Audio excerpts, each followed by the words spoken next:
Hey guys, what is up? This is Mr. A. Crizzy here, and in tonight's movie review, I'm going to be doing a movie review on this live-action Disney movie released in 2005, nearly 20 years ago, which is actually turning 20 years next month in March, and yeah.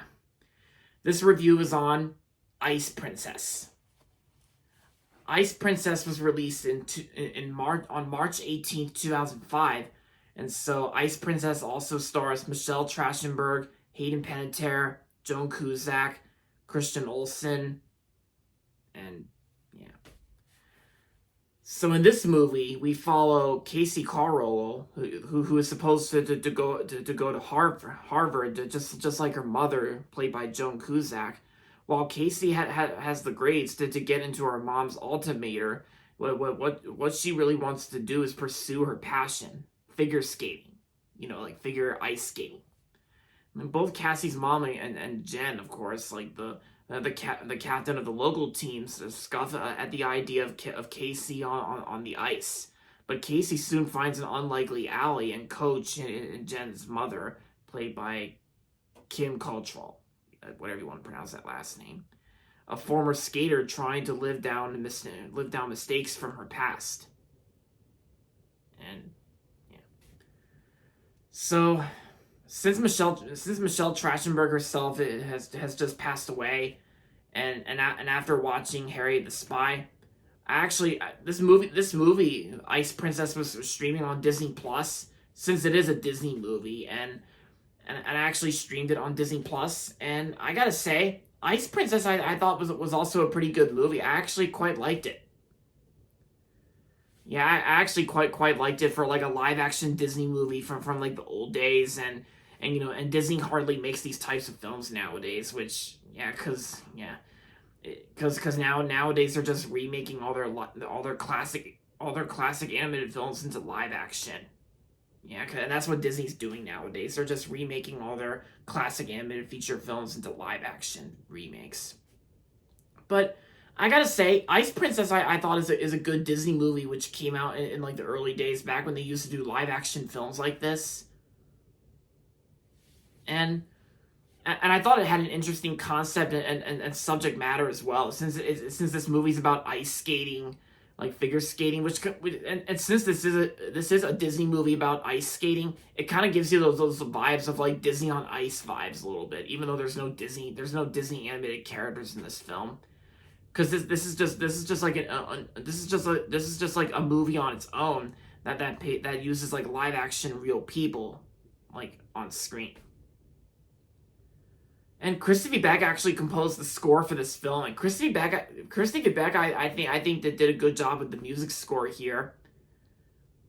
And the story itself I thought was kind of interesting, and and I can't forget about the performances, the acting. Michelle Trachtenberg I thought was really good in the film, and I thought her and Hayden Panettiere actually had good performances together. Like Hayden Panettiere and Michelle Trachtenberg together. Joan Cusack was also in the film too. I thought she did pretty good. And everyone else, they do a pretty solid job in this film. And I thought this movie even had a good soundtrack too. Like, it's got some good songs that are featured in this film, like an instrumental version of Toxic by Britney Spears. And it also featured the can music. Yeah, the can dance music. And of course, right when the closing credits started, they actually had featured the song Unwritten, which is also known as the Hills theme. Unwritten, which is that, the Hills, like the reality show. And yeah, I thought this movie did have a pretty cool soundtrack too. It's got some good songs that were featured in the film. And oh yeah, and plus I've also seen some other figure skating movies out there, like The Cutting Edge. I thought The Cutting Edge I thought was pretty good as well. I thought The Cutting Edge was a good film. And yeah, Mom also told me about this other ice skating film, which I think is really old, that she remembers liking it when she was a lot younger. it was actually it's not to be confused of what this title is, like the title of this movie. It's not to be confused with the title of this film, like Ice Princess. But the other one that I'm talking about is called Ice Castles, which I might have to check that out at some point whenever I get a chance. Yeah, Ice Castles that had Robbie Benson. Yeah, yeah, because both movie titles kind of do sound similar, but since they both have ice in the title, but this review is on Ice Princess.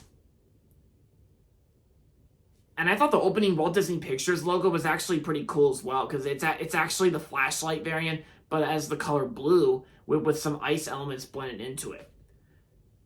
But yeah, I mean, I didn't really watch the closing credits or the closing logo, but yeah, for some reason the closing Disney logo is actually the regular version for some reason. But oh no, yeah, you can't. Yeah, I guess you can't really control logo plastering. But yeah, it's just the regular 1985 to 2006 logo, because I know lots of Disney movies on Disney Plus actually have the logo like plastered by the 2006 to 2022 Weta animated logo.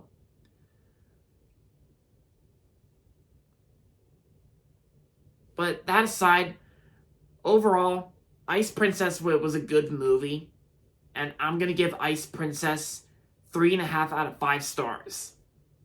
So if you haven't seen Ice Princess yet, and if you're bored one day, I say this one's a good one to check out. It's good. All right, guys. So that's gonna be it for my movie review on Ice Princess, and that's gonna be it for this video. So make sure to give this video a thumbs up and subscribe to my channel if you haven't yet. And as always, thanks for watching. And until next time, this is Mr. A. Crizzy saying, rest in peace, Michelle Trachtenberg. Yeah, rest in peace, Michelle Trachtenberg. And as usual, this is Mr. A. Crizzy saying, goodbye, everybody, and that's about it.